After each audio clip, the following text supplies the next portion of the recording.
Ladies and gentlemen, just arriving is Chief Dominica Anyofu, who is a patron of the Awolowo Foundation. You can also see Obi Obodija, who is chairman of the patron of the Awolowo Foundation. You may also be noticing Chief Bode George, who was security administrator in Ondo State. If you have been hearing OGD and you don't know the meaning, let me tell you last October, Ikenne Daniel, two-time governor and current senator of the East Senatorial District. You can also see Otubagani Adams also in the house. Please, let's give them a round of applause.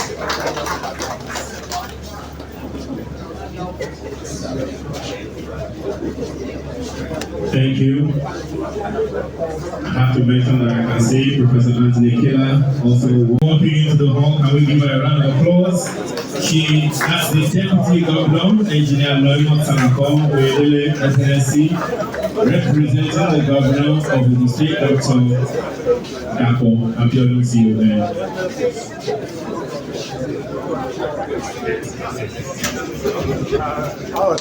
I will give you 3.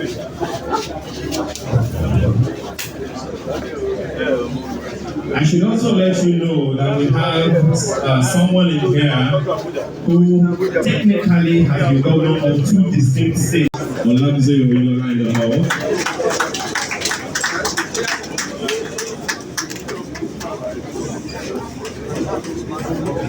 Representing Senator Ikenne Amosunziyo MFCA, the former governor of Ogun State, is Honorable Wale Ogunyomade and Honorable Gokedeepa. Please give them a round of applause.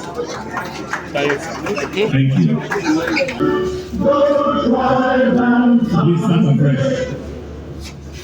Nigeria, we hail our dear native land. No tribe and tongue they differ, in brotherhood we stand. Nigerians all are proud to serve our sovereign motherland. Thank you, everyone. Please have your seat. In case you, under the UPN government of which was led then by Chief Obafemi Awolowo in 1979. I'd like to please, no distractions, please. Let's clear this front. Let's clear this front, please. The UPN government, all of us free education alumni. They started it in 1979, and when the military government came in 1983, they stopped it. In 1979, I started secondary school. I enjoyed it. In 1983, they ended it. I left school in 1984. Glory be to Jadio. So other people who started to pay, I hope they were able to pay. Let us welcome, ladies and gentlemen, to the microphone. Okay, I can see that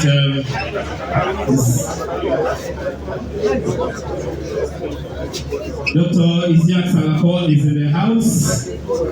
He is representing the President of the Federal Republic of Nigeria, Asiwaju Bola Ahmed Tinubu. Please give him a round of applause. Round of applause.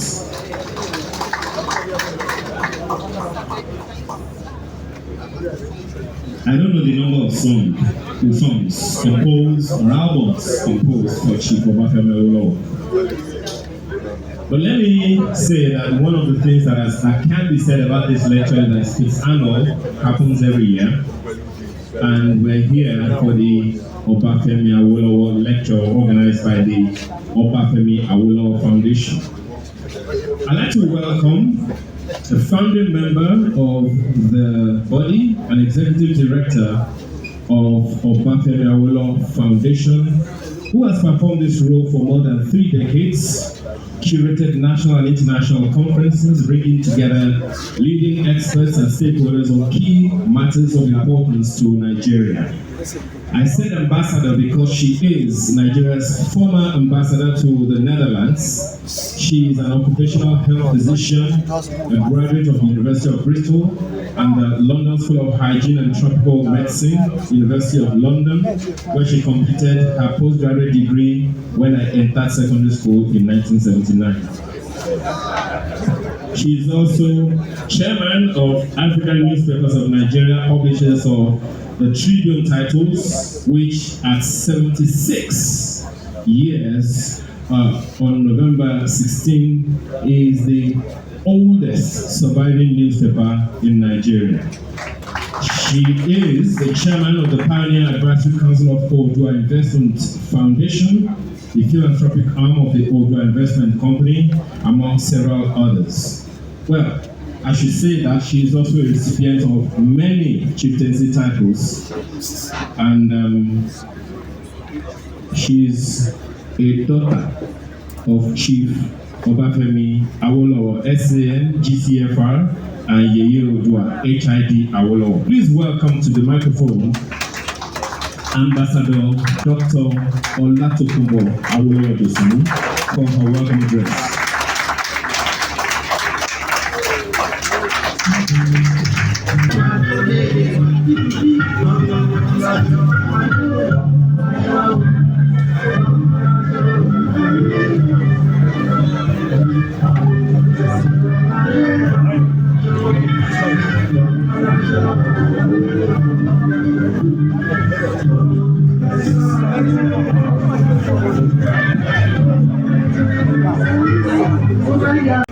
Chief Ikenne, His Excellency, the President of the Federal Republic of Nigeria and Commander-in-Chief of the Armed Forces of the Federal Republic of Nigeria, Ashwaju Ahmed Bola Tinubu, ably represented by Dr. Ishaq Sarako. He is the special guest of honor at this event this morning. I welcome our guests of honor, the Governor of Ogun State is represented by the Deputy Governor,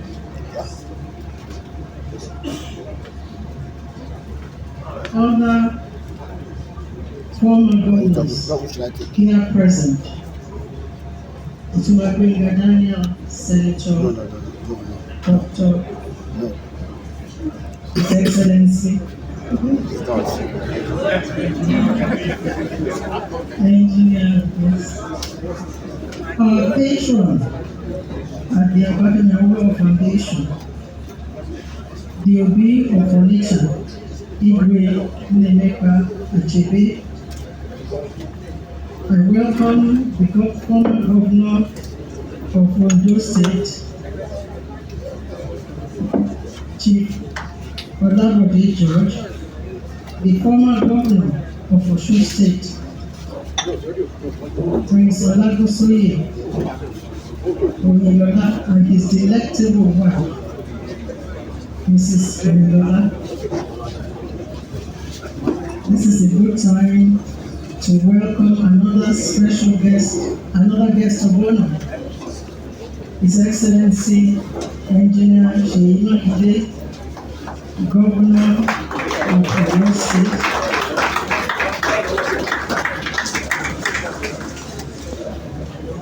I welcome our royal fathers here present. Awolowo is a royal father, is also an Ikenne chieftain, and all other Ikenne chieftains here present. Other royal fathers, there are so many.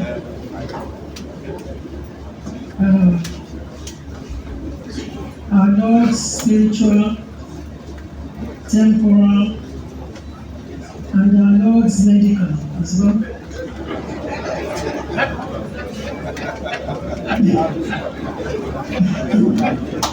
Distinguished guests, so many friends, our past associates, Ambassador Yemi Farouge, I can't even begin to mention, Mr.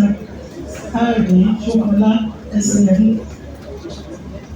so many judges, distinguished friends, ladies and gentlemen, you are all very special.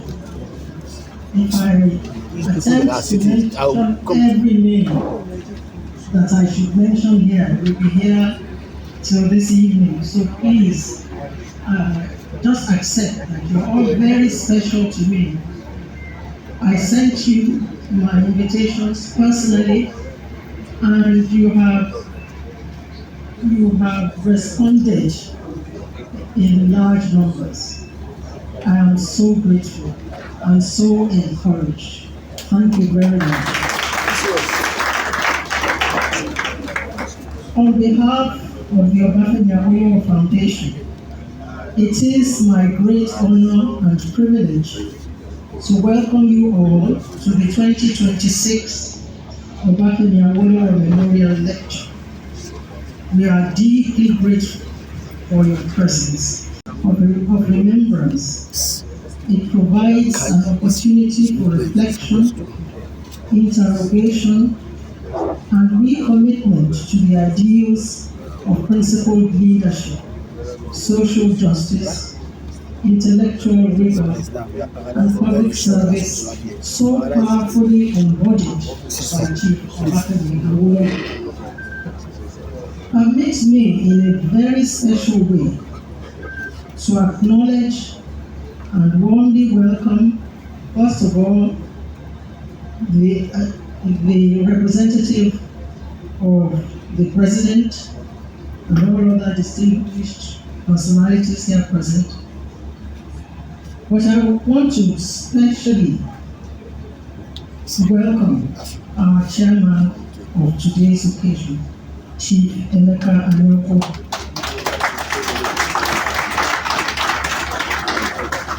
He is the former Secretary General of the Commonwealth, and he is the chairman.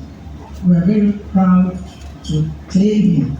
He is the chairman of the selection committee of the Obafemi Awolowo Prize for Leadership. Chief Anyoko's lifelong commitment to principled diplomacy, constitutionalism, and ethical public life lends profound weight to this gathering. That he continues to guide the prize selection committee with such integrity and discernment is a source of immense reassurance to us at the foundation. We are deeply honored by your presence and leadership here today. It is also, you can clap if you want, to welcome our guest lecturer, Professor Wale Adebanwi. He came all the way from the United States of America. Professor Adebanwi is one of the earliest and most rigorous scholars of Chief Awolowo's life and times. Notwithstanding his stellar academic career, mostly in the diaspora, he has retained his close association with the Awolowo family through the years. Mama actually selected him to write the last biography that was written about him, that was supposed to have been launched at her centenary, but was eventually launched just before her funeral. That is how close Professor Adebanwi is to the family. His scholarly contributions have helped situate Awo within broader currents of African political thought and intellectual history, ensuring that Awo's legacy is not merely remembered, but properly studied, interrogated, and understood. We are delighted and honored to have him here with us today, and we eagerly await his no doubt riveting presentation. In a very special way, we welcome our revered patron, His Royal Highness Igwe Nnemeka Achebe, the Obi of Onitsha. Igwe Achebe's presence, and of course, our other royal fathers, their presence dignifies this occasion in a profound way.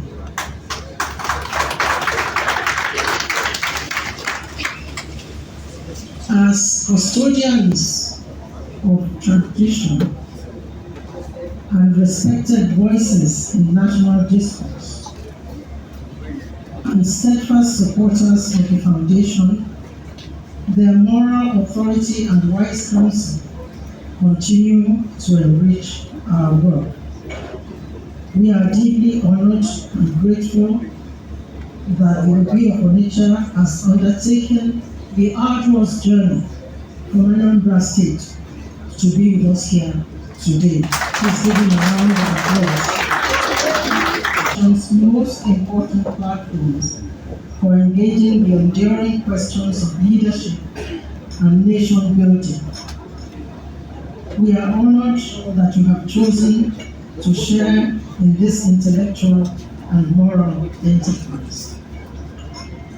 As many of you are aware, the Obafemi Awolowo Prize for Leadership was inaugurated 14 years ago to recognize individuals whose lives and work exemplify the highest standards of integrity, courage, competence, and transformative impact in public life. Although the prize was conceived as a biennial award, only 4 awards have been made in the 14 years. Thank you. You can clap people.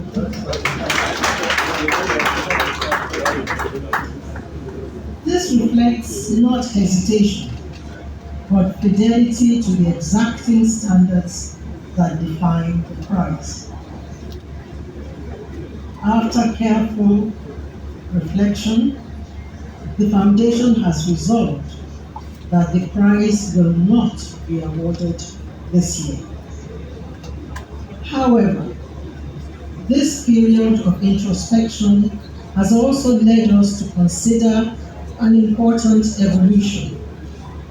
We are exploring the introduction of sectoral, second-tier Obafemi Awolowo Awards, targeted at highly accomplished individuals who deserve to be acknowledged and celebrated for outstanding contributions within their respective fields. These second-tier recognitions will broaden our capacity to spotlight excellence, integrity, and impact across diverse sectors of society in ways that remain faithful to our founding ideals. Full details of this development will be provided in the advertisement for the next round of nominations later this year. On this special occasion, I am delighted to share some exciting news with you. Today, we announce the establishment of the Obafemi Awolowo Future Leaders Fellowship.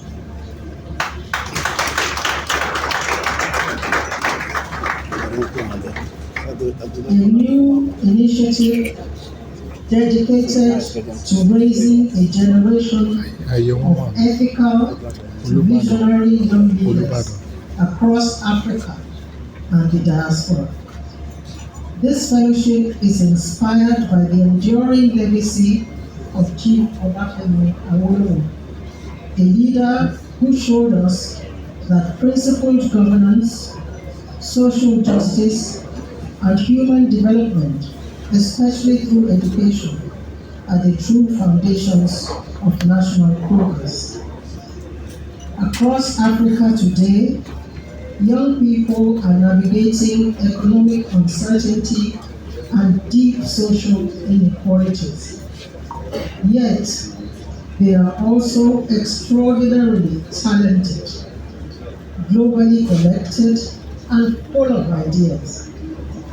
What many need is structured support, mentorship, and a values-based leadership framework.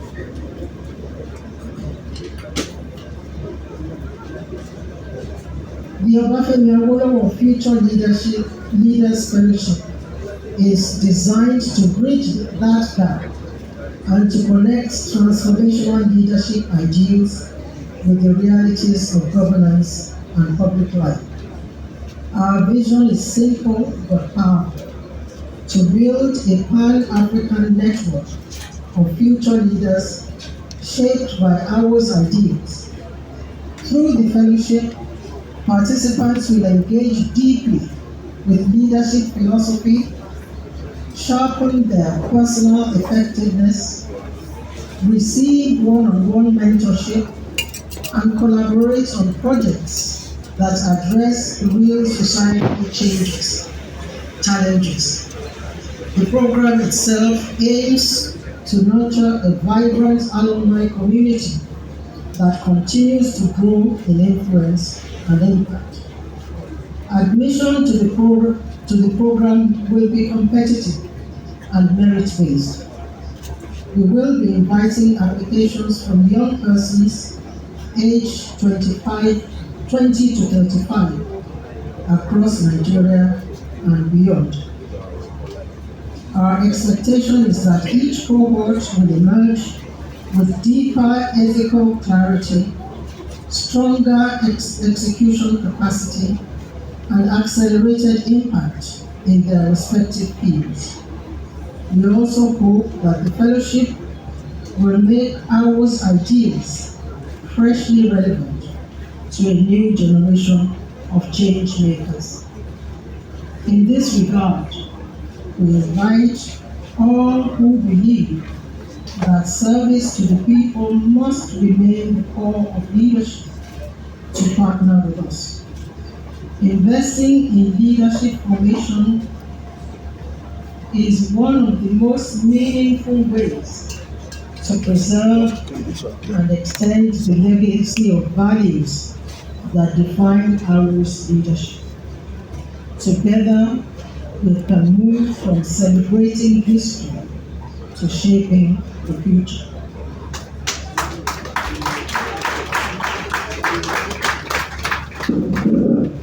Further details, including the proposed start date and application process, will be shared soon.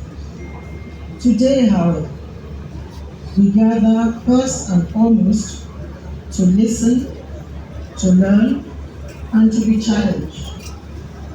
The memorial lecture invites us to think deeply about the quality of leadership our societies require at this critical moment in history, and about the standards to which we must hold ourselves. Your Excellencies, Royal Fathers, distinguished ladies and gentlemen, before I take my seat, I must thank the SSG of Ogun State for his humility. You will see where he's sitting. I begged him, I implored him to give up his seat, and he did. Well, I've known him for a long time.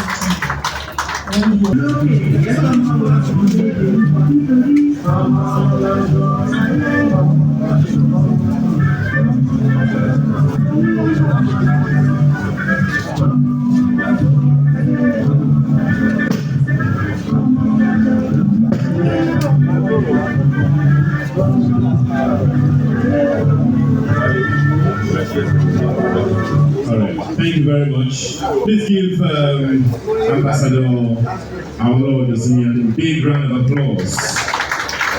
It's not big enough. Ibadan.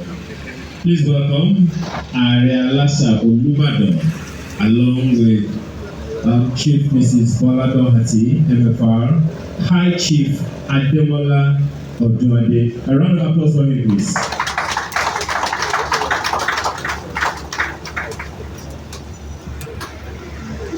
Also here is a former governor of Osun State and former Minister of Interior, Ogbeni Rauf Aregbesola, represented by his son Kabir Aregbesola. Please give him a round of applause. Thank you. Ladies and gentlemen, I'd like you to please welcome the chairman of this event, Chief Emeka Anyaoku, for his opening remarks. May I be permitted to stand on the existing protocol, very ably enumerated by the Executive Secretary of the Awolowo Foundation, Ambassador Dr. Awolowo. But I must salute the representative of our President, Ahmed Bola Tinubu, and the Governor of Oyo State, Engineer Seyi Makinde, who are here. I join the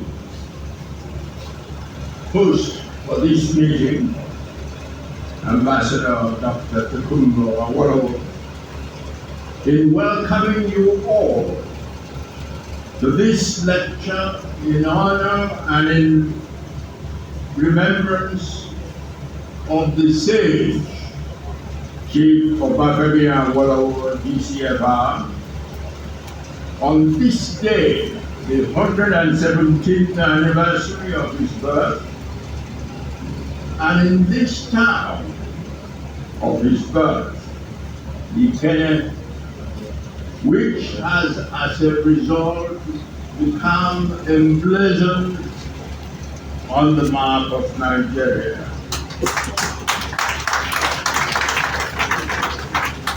It is right to recall that Chief Obafemi Awolowo was one of the three founding fathers of modern Nigeria, and that his exemplary legacy in service as the Premier of the Western region, as the leader of opposition in our independent parliament, and as the Vice Chairman and Commissioner of Finance in the Supreme Military Council that governed the country during the early years of its major national crisis. These legacies clearly validate the saying that Chief Obafemi Awolowo was the best president Nigeria ever had.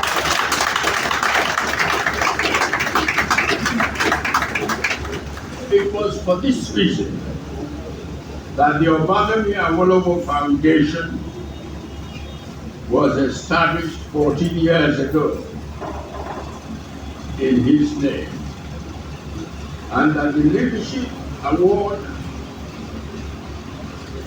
was established for outstanding individuals who in their career have demonstrated the attributes of the sage. These attributes were mentioned by Ambassador Awolowo, but if I may reiterate them. Recording in progress. The attributes include personal discipline, cerebral leadership, integrity, competence, pro-people policies, and genuine patriotism. As you have been told, I have the honor and privilege of chairing the selection committee, which, with the assistance of a technical committee consisting mainly of university professors,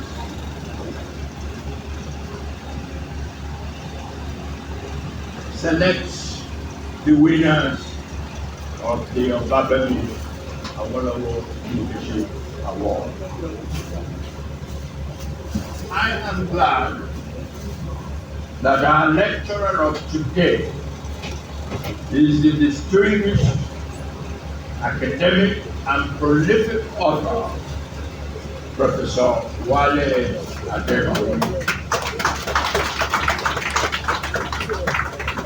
You will, of course, hear more about him in the citation. But suffice it for me to say at this point that after his education in the universities of Lagos, Ibadan, and Cambridge, Professor Awolowo became the first Black Rhodes Professor at St. Anthony's College, Oxford University. A presidential Penn Compact Professor of African Studies at the University of Pennsylvania. And here, mentioning Pennsylvania, if I may digress a little bit, with a personal anecdote about my personal experience at the University of Pennsylvania. 60 years ago, when I say 60 years ago, I assume I must be the oldest person in this hall.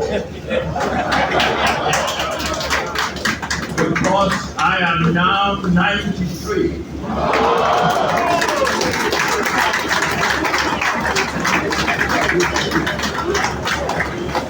But 60 years ago, on 15th January 1966, I was invited to the University of Pennsylvania to address the Association for International Affairs, along with my counterparts at the British Permanent Mission to the United Nations in Europe. I was myself at the time serving as First Secretary Chancellor in the Nigerian Permanent Mission to the United Nations under the late Chief Simeon Adebo as our ambassador. The format of the meeting was that after our speeches on the unilateral Declaration of Independence, which happened on the 11th November 1965, by Ian Smith, the leader of the racist minority regime in the then Rhodesia, now Zimbabwe, the members of the audience were to put questions to the two speakers. The very first question was put to me by a man who wanted me to tell him more about the military coup d'etat in Nigeria. I thanked him for his interest in my country, but suggested to him that he might be mistaking Nigeria for Algeria, where President Bembela had been overthrown, or for the Republic of Niger, where the then President Hamani Diori was having some problems. But the man persisted by saying that on his way to the meeting, he had on his car radio that a military coup had occurred in Nigeria, and that the Prime Minister, Sir Bubu, he of course couldn't say the name of the Prime Minister, was missing. Whereupon I requested a 10-minute break in order to go to the nearest telephone booth to call my ambassador in New York. Those were the days well before the use of mobile phones. I returned to the hall to tell the audience that it was true that something unusual had happened in my country, but I could not tell the details. This was where and how I learned about the first military coup d'etat in Nigeria. On only two of the major current challenges facing our country, namely the preoccupation with the 2027 national elections and the unrelenting insecurity in the country, with the continuing kidnappings, abductions, and killings in states like Zamfara, Kwara, Niger, Plateau, Benue, and so on. On the 2027 national elections, I want to say to the government, and in particular to INEC, especially after the controversy over the electronic transmission of votes from polling stations, polling units, to INEC results viewing portals, that the international community will be watching very closely the party campaigns, the processes, and the actual conduct of the election. And that the results of the election will be assessed for their fairness and credibility by other countries, including in particular those countries that have diplomatic representation in Nigeria.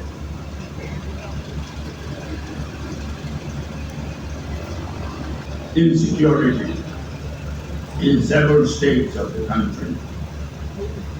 I want to say that after over a decade of inability to arrest the kidnappings, the abductions, the killings, and the growing populations of people forcefully displaced from their ancestral lands and farms, that the federal government is right, indeed right, to seek collaboration and help from friendly countries in addressing the country's internal insecurity. The only caveat should continue to be that in seeking to effectuate the elimination of the bandits and the jihadists, the collaborative arrangement should continue to be mindful of respect for the sovereignty of Nigeria.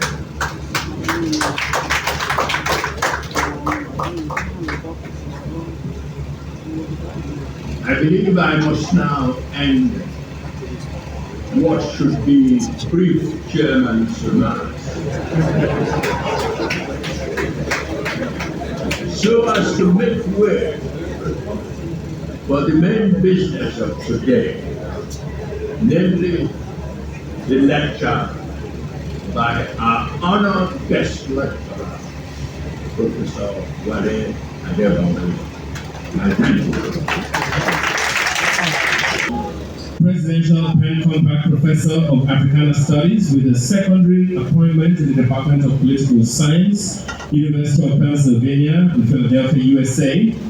He is Director of the Center for Africana Studies at UPenn and a Senior Advocate, the Senior Associate at the African Studies Center, Oxford University, the UK, where he was the first Black person to hold a Rhodes Chair in Race Relations at St. Anthony's College, Oxford.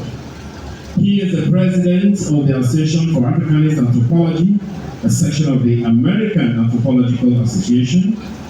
He is the author and co-editor of numerous books, including Yoruba Elites and Ethnic Politics in Nigeria, Obafemi, Awolowo, and Corporate Agency in 2014.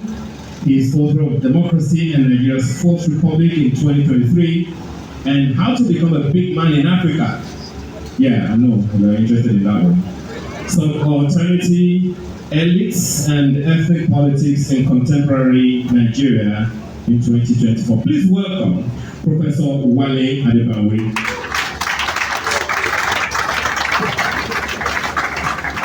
Thank you very much for your state, for I'm not from Ibadan, but I'm an Ibadan person. Ibadan is the best city in the world.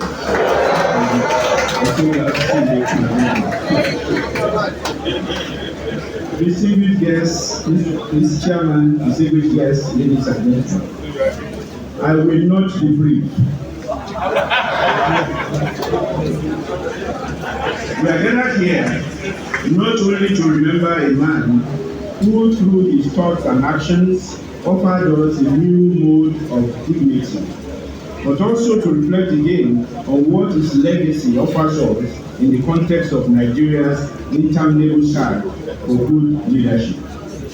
As the politics tumbles from one era to another tragedy in the so-called nation-building efforts, it is remarkable that we must return to contend with the ideas and the practical demonstrations of leadership of the man with whom Nigeria has been having an unending conversation, Chief Obafemi Awolowo. Investigations of Nigeria's refusal to reconcile itself to the fundamentals of how to build a good society, as well as an egalitarian federal democracy, which Chief Awolowo, more than any other political thinker in our country's history, articulated and for a few years demonstrated with long-lasting impact.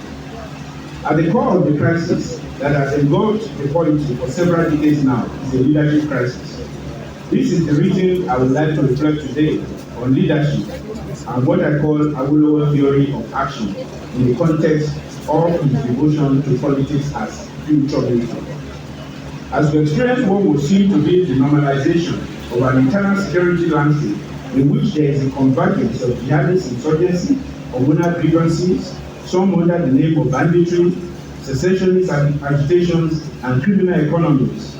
Those who are not familiar with Awolowo's insight and foresight would need to be reminded that the man with the round frame glasses had warned the ascendant political order of his age that if there was no course correction, what were we experiencing now would constitute their generation's endowment to the political geography that Frederick Lugard imposed in the heart of Africa. As I reflected on this lecture, it struck me that most of what Awolowo has been celebrated as well as criticized for concerns the past, though the man was, during his lifetime, mostly concerned with the future. The past was only a useful background for him in redetermining the future.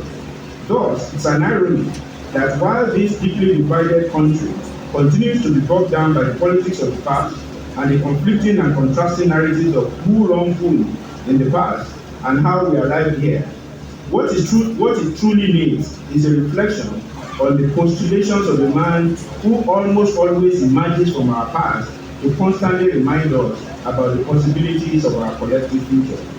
For Howell, history making was in the service of future making. Some have said that Awolowo came too early for Nigeria. I disagree. He was a man whose most important life mission would be said to have been one of future making. Leaders who are future makers never come too early. This is partly why Chief Awolowo remains relevant today. When we talk about Awolowo's theory of action and his leadership qualities, which remain unrivaled almost 4 decades after his passing, we are gesturing at the fact that ultimately he was a man concerned fundamentally with Nigeria's future, Africa's future, and indeed the future of the black people of the world. As he stated in Path to Nigerian Greatness, he made a vow while in Calabar prison in 1965, and I quote him, "I hereby dedicate the rest of my life to the service of the peoples of Nigeria, nay, of Africa, by promoting their welfare and happiness. This is my vow and my pledge, made to God. At this juncture in my life, my one and only ambition is to have an opportunity to live the rest of my life for history by means of selfless and beneficent service to the peoples of Nigeria in particular and of Africa and the black peoples of the world in general." Unquote. It is clear from this pledge that living his life for history was about making a future for his people, that is Nigerians, Africans, and the black people of the world. This conclusion about Awolowo's approach to history making as future maker suggests is particularly critical in an era in which Afro-pessimists seem to have moved from regarding Africans as a people without history to a people without a future. An overview of the continent's current conditions leads to distressing conclusions, with Nigeria standing out, given that it possesses not only the largest population, but also the most vibrant and highly skilled labor force, even though a substantial percentage of these have migrated abroad. From the resurgence of military adventurers in West and Central Africa, the return of presidents for life, if they ever went away, in Central and East Africa, symbolized by the non-Generian in Cameroon, or the octogenarians in Equatorial Guinea, Congo Brazzaville, Uganda, and Eritrea, and their younger versions in Rwanda, to the relentless sufferings imposed on the people of the continent by interconnected crises arising from governance failures, corruption, poverty, poor infrastructure, unemployment, most worryingly, the highest rate of youth unemployment. Roughly 1/3 of Africa's 420 million youths are out of work or have stopped looking for work. And the violent conflicts, all worsened by climate change and high dependency on primary resources, the extraordinary capacities of the people of this continent and their insufferable cheerfulness have been challenged in different ways. Yet, the continent remains salvageable, if not immediately, certainly in the near future. So too is Nigeria, according to Chief Awolowo. Awolowo always believed in the possibility of a glorious future, no matter the odds. This is based primarily on its modernist outlook, which underpins its progressive politics.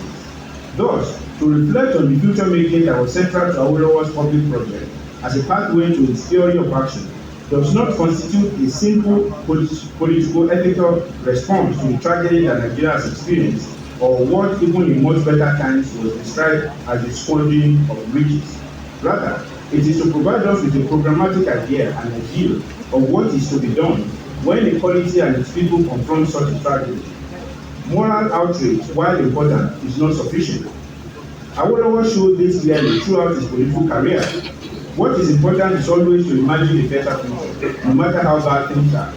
He was constantly asking, what are the possibilities of a better future?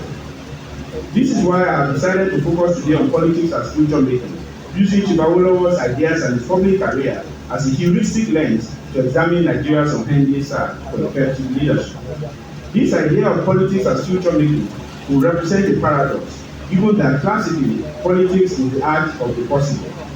But Awolowo continued to speak from the grave because he decided, while on this side of the divide, never to surrender the future possibilities of politics based on long-term thinking, planning, and development to the personalized political exigencies of the search for power. The question of temporality was always evident in Awolowo's reflections. From thinking about what to do with the legacies of the past, both its assets and liabilities, to what kind of society and politics would be constructed in the present in order to create a better future. Future making was a focal point of his life's mission. I think, therefore, that it is important that we use this to reflect on his legacy and re-evaluate the leadership challenges facing Nigeria. Awolowo looked back only to look forward. He acted in the present of his time only to ensure a better future for his people. Thus, for him, the future constitutes, to use the language of some philosophers, was about becoming, that is, our future possibilities. This was why he was a man of incredible hope for the possibilities of the new dawn. We recall again his 1963 allocutions, partly a lamentation about what had become and could become the lot of what he described as this great federation. Awolowo stated, and I quote, "For some time to come, the present true light of democracy, individual freedom, and the rule of law will change, or might change into utter darkness. But after darkness, and this is a commonplace, comes a glorious dawn." Unquote. It's important to note here that, contrary to what might seem evident in Nigeria's political history, Awolowo believed that in the ultimate triumph of good over evil, and he thought that that was only commonplace. Against the backdrop of this hope for Nigeria, which some frustrated adherents from his region of Nigeria have now rejected and even reinterpreted, perhaps it is useful in remembering to address our minds to a few pertinent questions about Nigeria. Why has Nigeria constantly produced some good leaders in every area of human endeavor, but has not experienced overall sustainable good leadership? What is it in the total composition and structure of Nigeria that makes it difficult, if not impossible, for sustainable good leadership to emerge? Why has the country's evident good human agency in areas such as medicine, law, civil advocacy, the arts, including literature, music, etc., been incapable of weakening, if not neutralizing, the strong and recalcitrant agency of bad national political leadership? Mr. Chairman, I will be modest by suggesting that I have some answers, but I do. I intend to wrap these answers around the questions raised by Awolowo's ideas and practice. I therefore invite reflections on these questions in this forum as we commemorate a man who devoted his entire political career not only to addressing these questions, but also to demonstrating the limitless possibilities of good leadership. Let me quickly explain what I mean by future making. It is a proactive, thought-based, and practice-oriented process of conceiving, shaping, enacting, and propelling desired future states rather than merely predicting and imagining them. This process of conceiving a collective future and enacting the conditions that will produce such a future involves 1. Founding, or what others call active creation, and 2. Defining the goals and purposes of that collective future, and 3. Designing the strategies and tactics necessary for achieving the goals and purposes of that collective future, and lastly, mobilizing the people through various means, including electoral politics, to march towards that future. Awolowo's vision of the future was captured by the slogan of his fourth political party, the Action Group: freedom for all, life more abundant. This was the impetus for the Yoruba sloganization, so to put it, that universal idea as Ikenne. In the 1950s, this was a revolutionary idea that made Awolowo an enemy to local and foreign forces that would later combine to ensure that he never became Nigeria's leader. In Awolowo's egalitarian vision, equality of good fortune through shareable social progress for all citizens without presupposing equality of outcomes is within the capacity of the modern state. But those who could not accommodate, who could not contemplate such a world, asked from him, freedom for all and life more abundant for everyone? Where would that place those of us who are enjoying age-long privileges based on religious and individual cultural authority? The children of the poor peasants? and the children of the high chiefs and high clerical authorities will be provided with a level playing field in which they can all thrive. What a dangerous idea.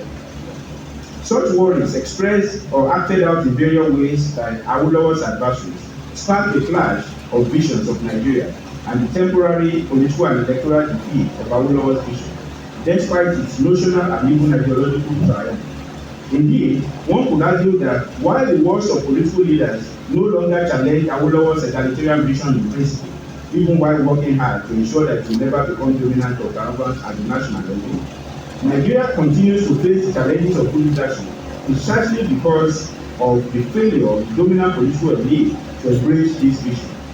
Yet, paradoxically, it is evident that Awolowo's vision of an egalitarian society has fueled all the struggles to build a better society and polity in the post-Awo years, from structural adjustment, protests against structural adjustment, the huge drug struggle through the Bring Back Against campaign to the EndSARS protests. I return to the central question: why has Nigeria, despite having produced such great and good leaders in politics, some of whom are present here today, in different areas of socio-economic life and at different levels, failed to produce sustainable good leadership? About 4 decades of sustained engagement with Awolowo's thoughts through his writings and speeches, combined with my study of Nigerian history and politics and society, have led me to distill 4 cardinal reasons why it has been difficult for the polity to produce sustainable good leadership and transform this suffocating egalitarian enterprise into one in which there is freedom for all and life more abundant. The first is the nature and dynamics of state competition. In his career and published works, Awolowo devoted considerable effort to analyzing and understanding how we arrived at the pre-independence era. This included the legacies of Nigeria's various ethno-cultural groups, particularly in his own region. This analysis included the liabilities and assets of the past. This formed the backdrop for his critical political analysis of the colonial experience. Then this formed the basis of his examination of the nature and dynamics of the inherited post-colonial state.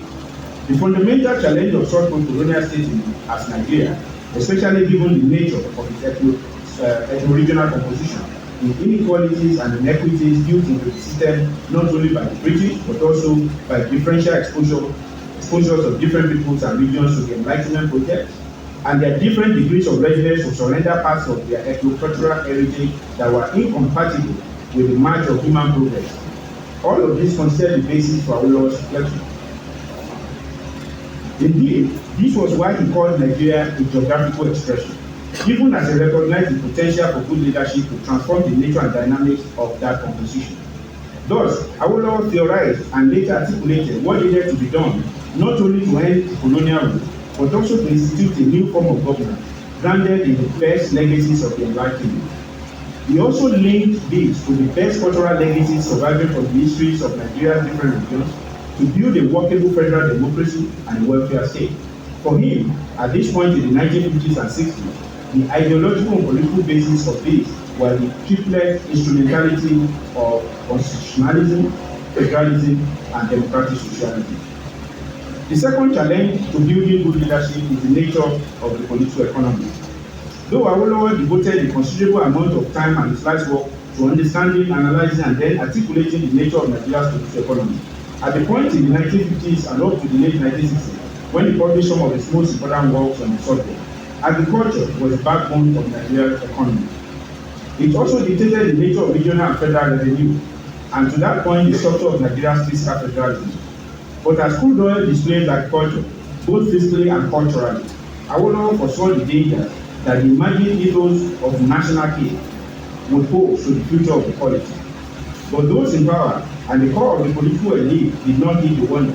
As petrodollars flowed into the national coffers, not only did the military in power tilt the structure of federal revenue towards dispossessing the constituent parts and the poor masses, but the imagined fiscal federalism became that only in name. Despite their flaws, the moderation and relative fiscal sense of proportion of the leaders of the First Republic gave way as the oil-based political economy transformed not only the leaders but also the broader elite formations, the middle class, and even some segments of the working class into a completely socio-economic and political formation. When the decline happened, The prodigal political economy had affected not only the social and cultural environment but also our politics. Deliberate and process-oriented leadership was no longer desirable. The army of anything goes, as one mournful departing chief of army staff captured the reality in the late 1980s, turned Nigeria into a country of anything goes. With a damaged political economy, which, even when the economic index improved, would not change the culture of looting. Thus, the dominant political economy is incapable of encouraging, promoting, supporting, or even tolerating good leadership. The implications of this for governance and for party and electoral politics have been devastating. Indeed, while much of the blame must go to the political class and the elite, the people as electorate cannot be absorbed of their share of the blame. It is difficult for a pale me to vote for new political culture to produce sustainable good leadership. The third reason for the absence of good leadership is the nature of social composition. The emergent social formation is a product of our collective refusal to transform the nature and dynamics of state composition and the political economy that have produced the current social dynamics. Because of the two factors I elaborated earlier, we have developed a beggarly culture which has not only deepened in the last few decades, particularly since the era of settlement as a directive principle of state policy, but it has also been federalized and harmonized. We have worked hard towards the near total destruction of the ethical basis of public culture.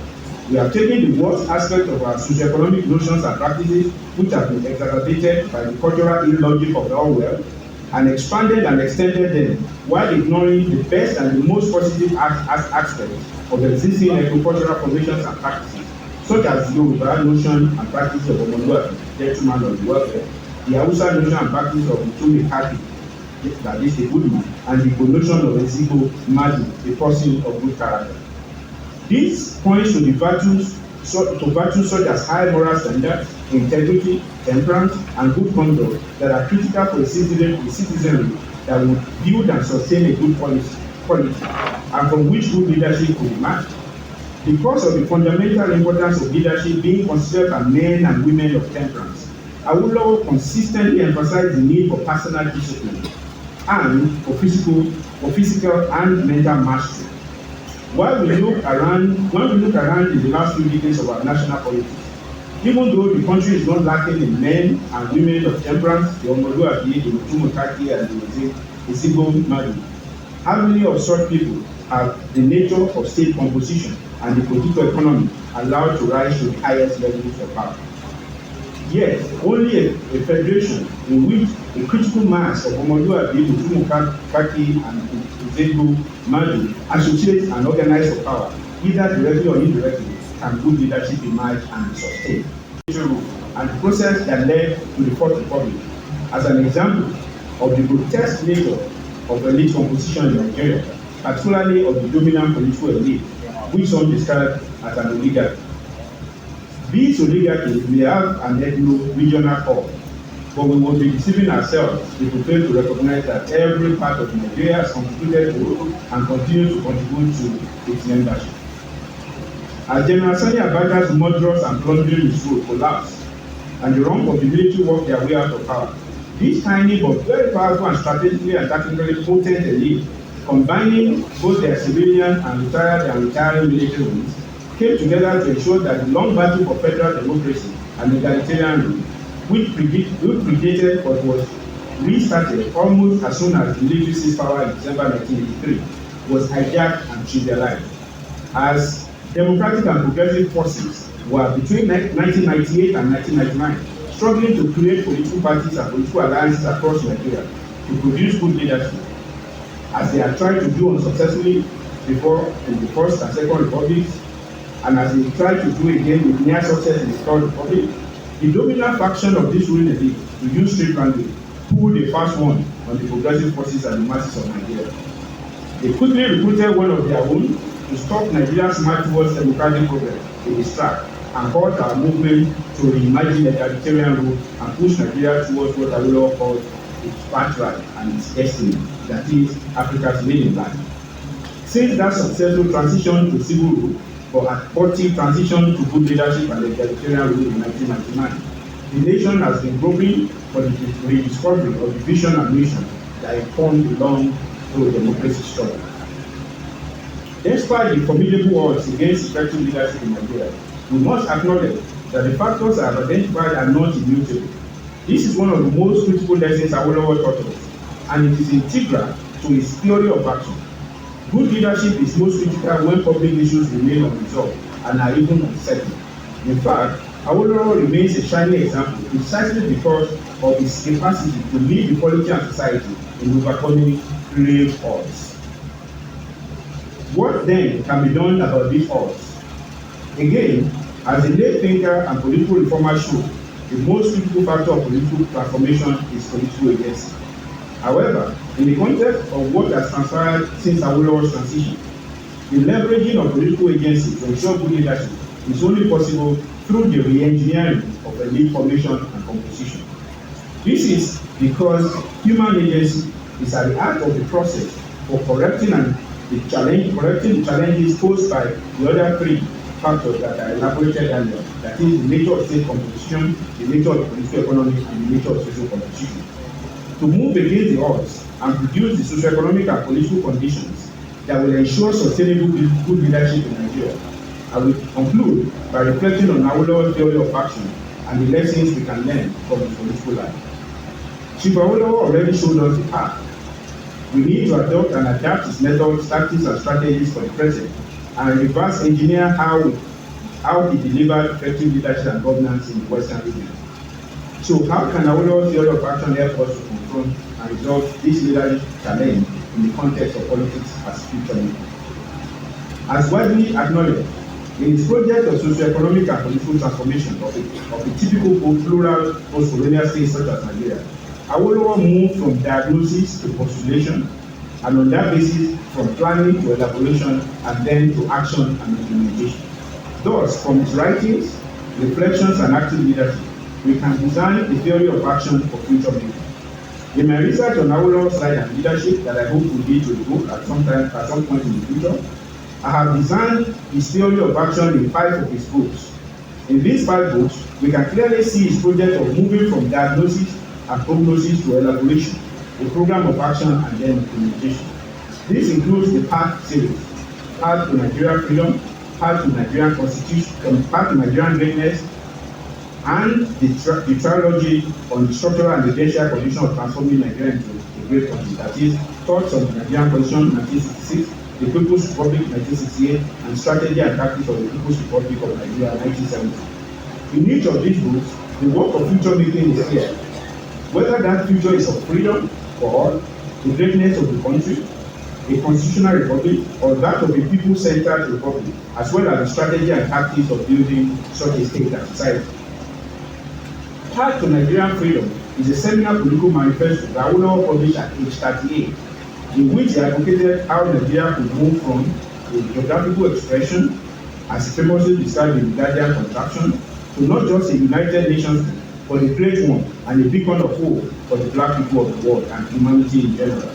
In this book, while some of his contemporaries were either still floundering in the alley of ideological obfuscation or too ill-equipped to envision the future beyond the trappings of tradition, Awolowo outlined the need for rapid self-government and advocated federalism as the only viable system for a united Nigeria.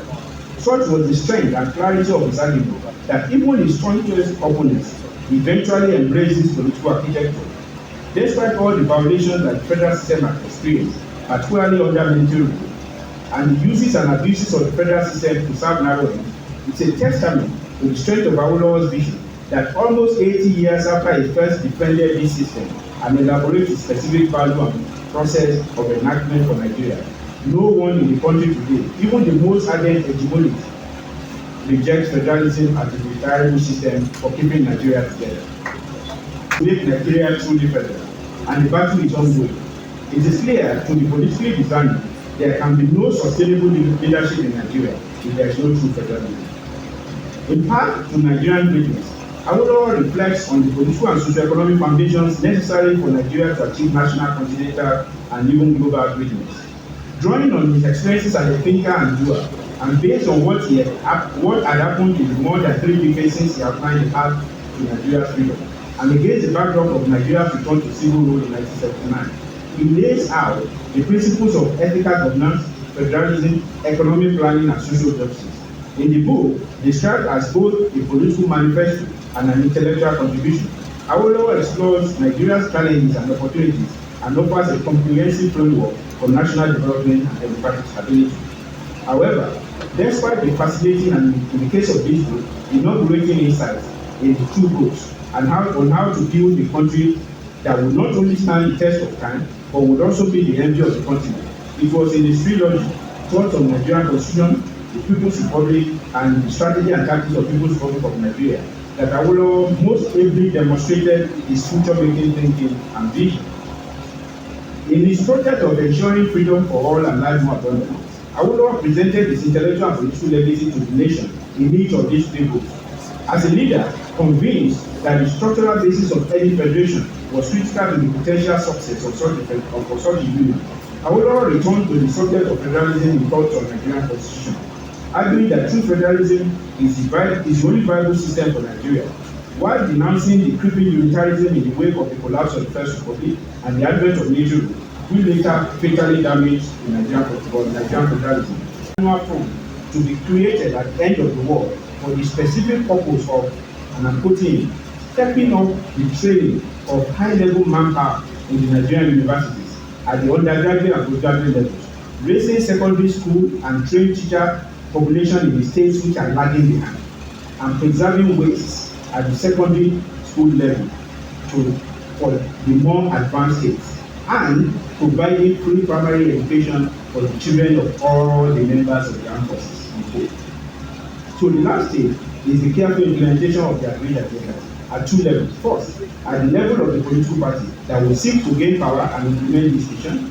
The other is at the national collective level, in which the masses of Nigeria are mobilized around an egalitarian vision and imbued with a sense of ownership that will ensure that they fully participate in this task while supporting the leadership that has a firm and unbuilding focus on building a much better future for the greatest in power. Mr. Chairman, distinguished guests, Chief Awolowo always started from first principles, as I hope I have demonstrated in this letter. In his future-making project, he began with what is the nature of the problem, and then moved to what is to be done. He recognized what was inherited in Nigeria of say from the pre-colonial through the colonial to the post-colonial eras, and the implications of all of these for the nature of state formation in Nigeria. But he refused to be paralyzed by the challenges of that inheritance. Rather, he asked and acted on what needed to be done to create a much better future in the face of objective reality, to bend the arc of history towards justice, freedom, and egalitarianism. Also, as a scientific thinker, Awolowo never believed, as he argues in the long passage I quoted earlier, that Africans were exempt from natural laws, or that as a people we constitute an exception to any of the rules that were brought to bear by the Enlightenment, even if the Enlightenment was first consummated in Europe. In the 1940s, for instance, he totally rejected the idea that Africans or African policies were not right for freedom and democracy. As the Oxford historian of empire, Margaret Payam, acknowledged in her 1961 Reid Lectures in London, which was published later in the book titled The Colonial Record, and I quote her, "Indeed, Chief Awolowo has declared that any Western tendency to excuse deviations from democracy in Africa is only another insulting colonialist assumption that Africans are too primitive and barbaric to conduct what he calls this beneficent and ennobling form of government." Pam acknowledged, perhaps grudgingly, that Awolowo as Premier of Western Region was, and I quote her, a practical ruler who did much to construct an impressive welfare state. As I have argued, Awolowo was not only a future-making thinker, but he was also a practice-oriented future maker.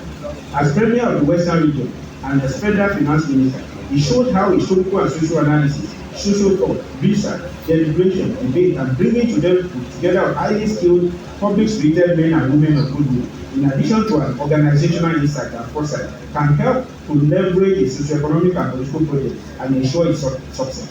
This is why the quality of governance in both thought and action in the Western region under his leadership remains unrivaled to this day. When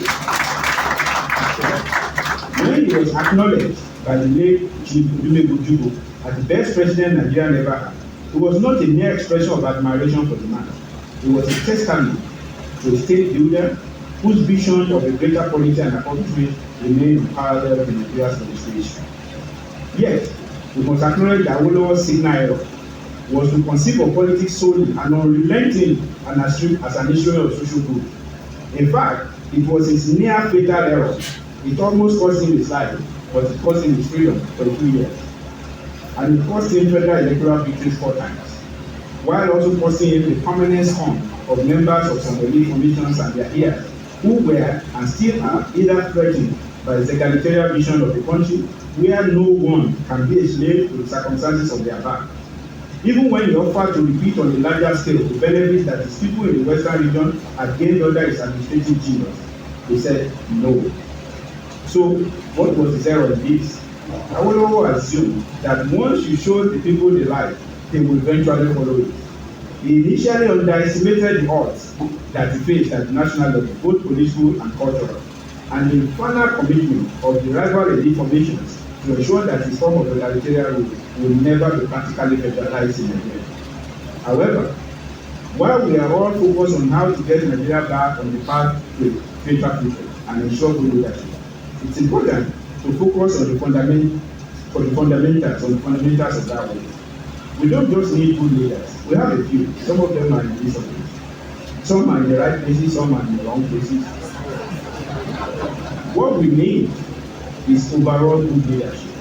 One that is organized or produced by and supported by a healthy political system that is through federalism, a constitutional democracy, a strong party system, an ideological and politically strong yet fundamentally egalitarian elite formation, and an educated and committed citizenry that both believe in and are convinced about the possibility of a greater future for the country, despite the current political wars. A strong and enlightened political agency is and must be the foundation of the collective imagination of a greater future. It is the business of the social-political reformers, political thinkers, political leaders and state builders, such as Obafemi Awolowo should, not only to raise fundamental questions about the state and society, and to think through the solutions by mobilizing the whole quality, but also to provide practical solutions to the challenges of social life today in order to create a greater society in the future. No one has taught this thought better and demonstrated the great impact such political thought would have on the future better than the man who beckoned on Nigeria in the UP enacted. And I think it's better to hear him in his own voice.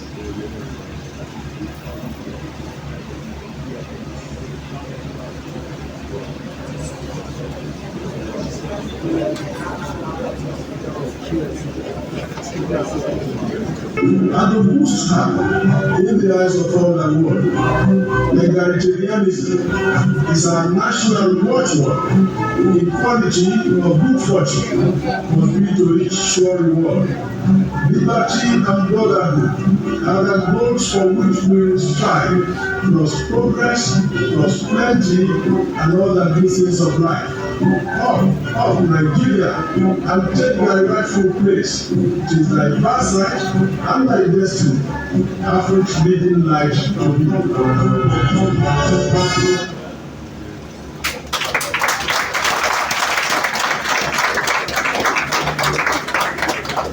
It is the task of our generation to be the voice of wisdom, courage, and unity.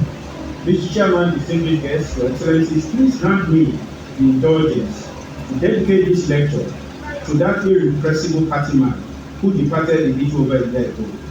No one could have shown greater commitment to defending the Awolowo interests and doing whatever was in his power, even in his last days on earth, to ensure that Nigeria moved, no matter how reluctantly so, towards our vision for the country. I recall a few of us, his younger compatriots, sitting around him by his bedside a few months before his passing. Even in that retired physical state, the old man was still spitting fire at those who were accused of compromising the nation's future. No one exemplified party spirit better than he did. You might disagree with him, you are likely to, but you could never fault his commitment to any settled party cause. As a party man, he was a political bulldozer, the metaphoric track laying party tractor with caterpillar tracks and the broad curved upright blade at the front for clearing the neutral ground. I am of course speaking of no one than the departed lion of the Jersey politics, Chief Awolowo.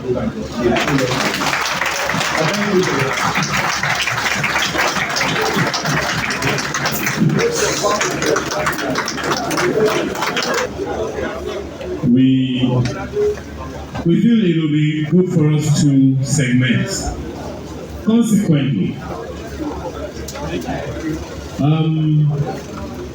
3 classes of people are going to be represented here today in our feedback segment. So, Professor Adebawi, there are questions that are going to be coming. I will not answer them for you. Thank you very much. The first class will be Royal Fathers, and I think the best person that we have.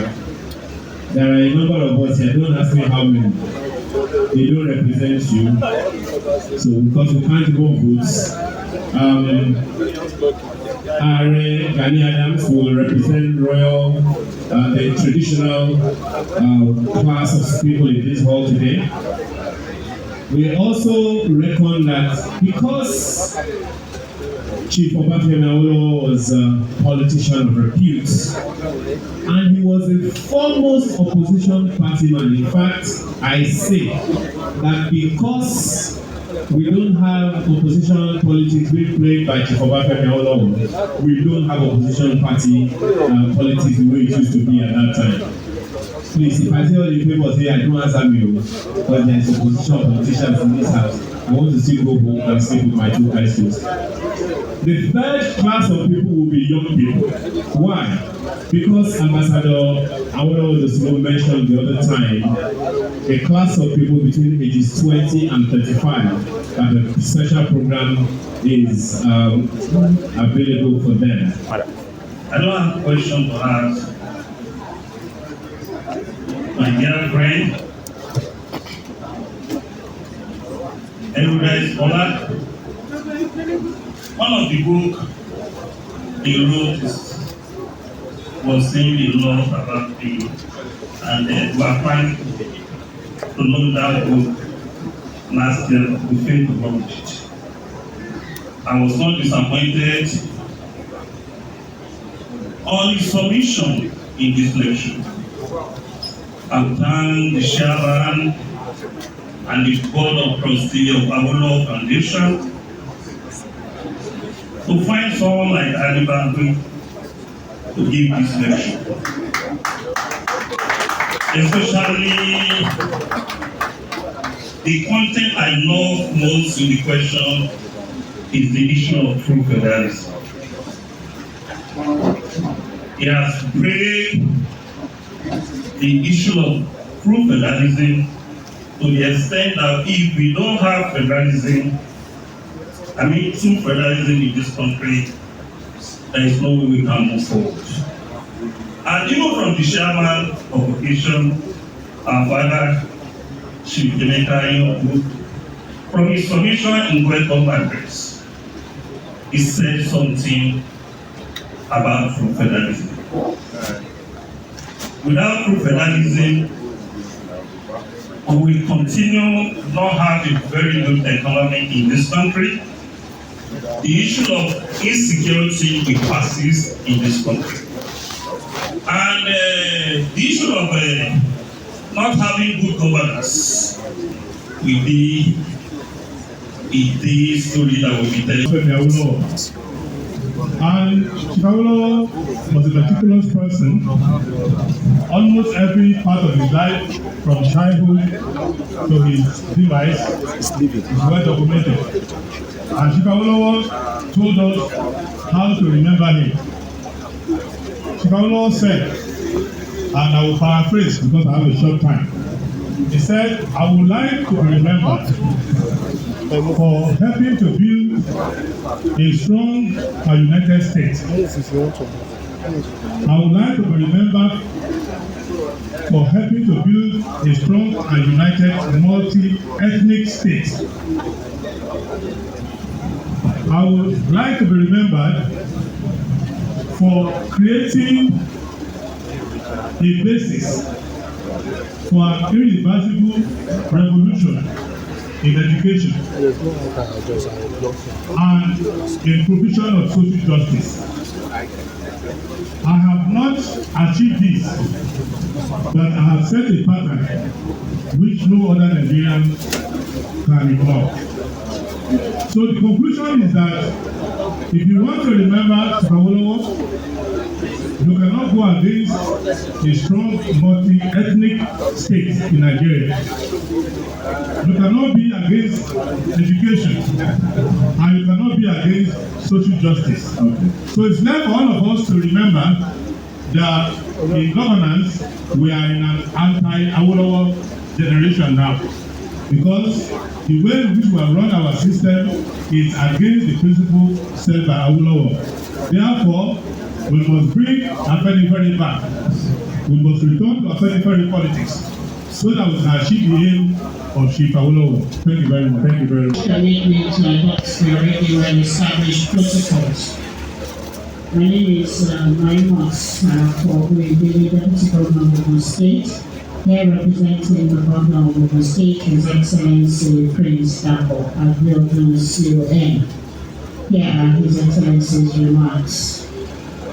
This annual lecture provides an opportunity not only to remember one of Nigeria's most distinguished statesmen, but also to reflect on the enduring relevance of his ideas to governance and national development.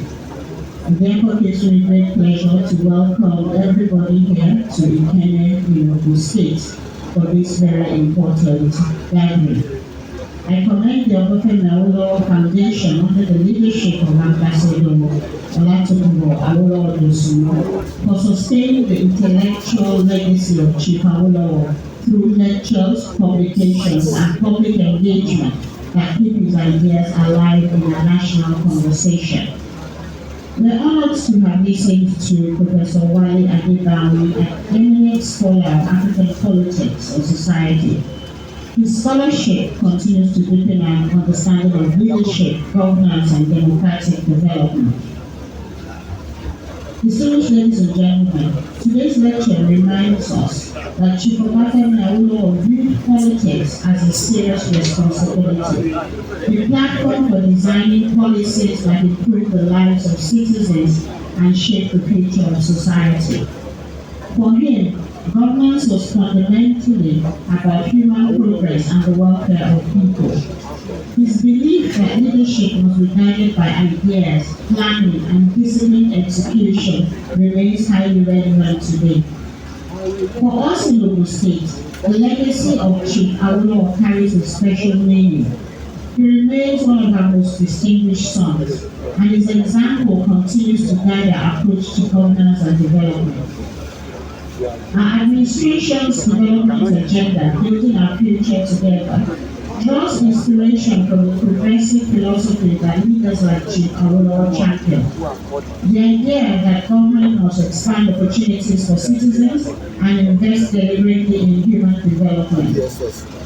In the area of education, we continue to prioritize school infrastructure, teacher development, and digital learning tools so that young people in Ogun State are equipped with the knowledge and skills needed for a rapidly changing world. So I was very happy to hear Professor Adebawi's comments about if Chief Awolowo had been with us today, he would have been an AI advocate, and I can assure you that we are keeping touch with the rapidly changing world. Foundation, and also the chairman of the 2026 lecture. Well, I also have an anecdote, personal one, with the University of Pennsylvania. That was 60 years ago. That was 16 years ago.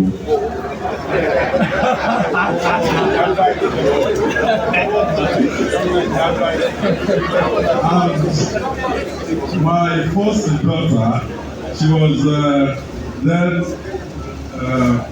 at I think the freshman in high school, just about 160 miles outside of Philadelphia. So she said to me that, look, I will attend University of Pennsylvania. And I said, well, fine. Anyway, 4 years later, she was at Wharton Business School, and she graduated in 2019. So that's the end of my own personal well, 60 years ago, and nothing personal. Well, there are just about 2 or 3 things that I need to take away from the lecture. And let me thank you, Professor Adebami. I've collected your contacts, and I will be talking to you, because this lecture and the analysis couldn't have come at a better time. It's very hard. This is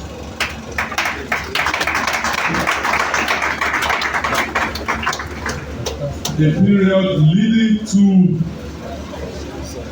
the 2027 election. 2 things came out. We're talking about federalism. That is what Awolowo stood for, and you quoted copiously about that.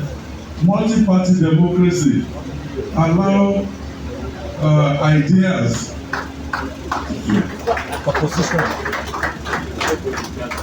But I can say that me, as a governor of a state in Nigeria, I've been asking, please give me the electoral act signed by Mr. President, so that we will know which hymn book we're singing from. I haven't seen it.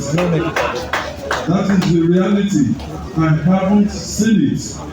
If you have it, well, there's a senator of the Federal Republic. If you have it, please, I would like to have it.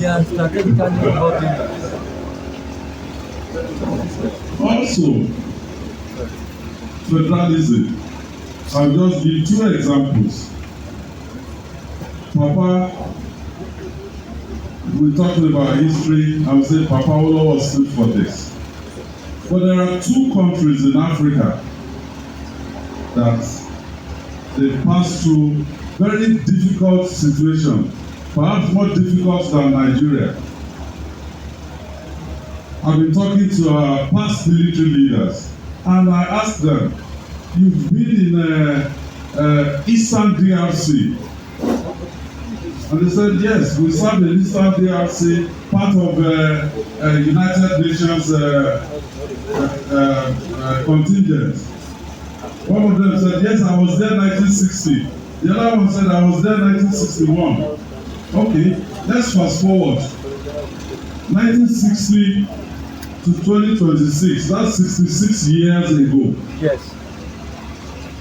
And last December, they were there for peacekeeping. Rebels overran Eastern DRC after they killed Patrice Lumumba. Now, December of last year, I was watching on TV the president of Rwanda and the president of DRC. They were signing peace agreements because rebels have not stopped operating in Eastern DRC. This is 65 years. If we don't do something about our situation, 100 years from now, we'll still be in the same situation because we've seen it happen somewhere. But fast forward also, Rwanda, they faced genocide. Millions were killed. 1994. But if I ask anybody in this room today, if you are likely going to transit through a country to go to Asia, which country will it be? Very likely Rwanda. Because they took up the challenge, they fixed their country, and now everybody wants to go right. Yes, I agree. True federalism is the way to go, but you need elite consensus. Yes, we all need to come together. We should stop thinking about the next election. Let us think about the next generation. Thank you and God bless you. At this memorial lecture series, we must remember that to visit an argument about politics, an argument captured beautifully in the theme of this lecture, politics as future making, Awolowo, and leadership as theory of action. To speak of Baba Awolowo is to speak of a peculiar mind, one that refused to treat politics as improvisation or leadership as a performance for applause. He saw politics as disciplined action rooted in ideas, animated by moral conviction, and directed towards a future that didn't yet exist, but could be built through vision and commitment. Let me quickly thank the lecturer today, Professor Wale Adebawi. I am aware that you have been part and parcel of this struggle in the last 20 years. And both you and your brother have done beautifully well. Thank you very, very much. In an area where politics has become reduced to spectacle, today's theme invites us back to substance. Awolowo approached governance as a serious intellectual enterprise. His landmark work, which was already referred to part to Nigerian freedom, was not a manifesto of anger or frustration, but a carefully reasoned meditation on federalism, on justice, and institutional design most befitting a multicultural post-colonial state like Nigeria. He was convinced that political freedom without structural clarity will collapse under the weight of its own contradictions. For him, the future could not be organized if it wasn't first imagined with a great sense of responsibility. He understood quite early that leadership must think in decades, not just in election cycles. That is why, as president of the World Western Region, he succeeded in translating theory into action through various things that have been well documented. The attention of a building toward society deserves of catching up with the developing ones. TV establishment, he democratized socialism as not just a doctrinaire, rather it was pragmatically shaped by the realities of a plural society and the urgency of post-colonial reconstruction. Early initiative embodied the nation that citizens have the ability to flourish when the state invests in their capacities through planning. And for such a towering intellectual and political figure, therefore, it took me the service to colonize him without engaging in deep reflection. Awolowo operated a complex environment alongside formidable contemporaries. The pupils disagreed at different times, and sometimes sharply too, about the pace and pattern of national progress. The debates, apart from being tribal rivalries, were competing visions of Nigeria's future. In the meeting Awolowo today, we have been invited once again to revive the quality of those debates, rigorous, principled, and anchored in ideas, not just cultural identities. From our reflections, I'm persuaded that the theory of action asks at least three important questions. What kind of society do we seek? What principles to guide us? And lastly, and what is important, what concrete steps will move us from here to there? Awolowo did not operate these questions. He connected moral imagination with administrative competence. He also appreciated that public office demands intellectual preparation. He read widely, wrote meticulously, and treated policy as an extension of philosophy. of Chief Obafemi Awolowo.